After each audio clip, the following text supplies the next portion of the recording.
ګرانو لیدونکو السلام علیکم. ستاسو پام راړوم د نن ورځې تازه لنډو مهمو خبرونو ته.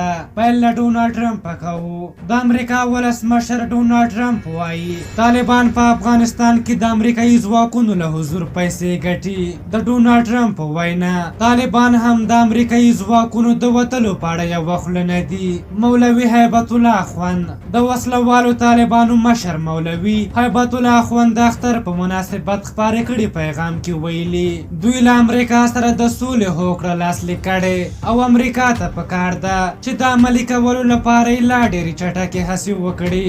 نوموړي خپلو ټولو وسلوالو ته امر کړی چې له امریکا سره د شوې هوکړې ټول موارد عملي کړي او ویلي دي دوی په افغانستان کې د اسلامي نظام د حاکمیت لپاره خپلې مبارزې ته ادامه ورکوي. زلمی خلیلزاد د افغان سولې لپاره د امریکا د بهرنیو چارو وزارت ځانګړی استازی زلمی خلیلزاد کابل ته راغلی او له ولسمشر محمد اشرف غني او عبدالله سره یې پارک کې کتلي. هغه له دې وړاندې قطر ته سفر کړی و.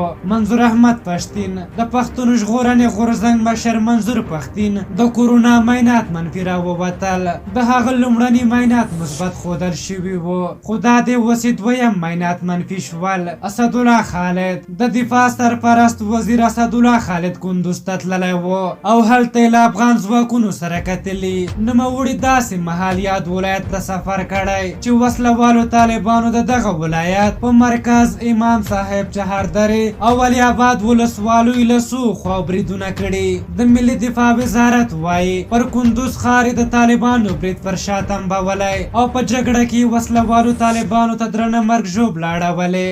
ولسمشر غني د ولسمشر غني د تازه حکم له مخې د کورنیو چارو مخکینی وزیر نورالحق علومي د ښې حکومتولۍ په چارو کې د ولسمشر د خاص استازي په توګه وټاکل شو. فاروق وردګ ولسي جرګې په پارلماني چارو کې د دولت مخکینی وزیر ډاکټر غلام فاروق وردګ ته د هغه د غوره خدمتونو له کبله د ملت د ستر کور مډال ورکړ. رحمت الله نبیل د افغانستان د سارګرۍ ادارې پخواني رئیس رحمت الله نبیل ویلي د افغان سولې لپاره د امریکا ځانګړی استازی طالبان افغان وژنې ته هڅوي. هغه د خلیلزاد د هغې خبرې غبرګون کې چې ویلي وو له امریکا سره د طالبانو تړون کې افغانان خوندي نه دي.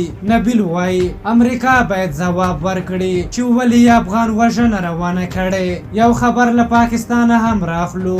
د بلوچستان په بولان سیمه کې تیره شپه وخته د پاکستاني ځواکونو په کاروان مرګونی ډله ییز برید شوی. پاکستاني چارواکو ویلي دې برید کې 9 پاکستانی پوځیان هلاک شوي او 7 تنه نور ټپیان دي. په دې وروستیو کې د بلوچ بیلتون غوښتونکو لخوا پر پاکستانی پوځیانو بریدونه زیات شوي او وروستی خبر دا دی چې د احمد شاه مسعود زوی احمد مسعود د کورونا په وایرس اخته شوی. په هر حال دا د نن ورځې تازه لنډ او مهم خبرونه. تر بیا چې ستاسو چوپړ ته راځم په لیو بخونکي خدای مسپارم. د الله په امان.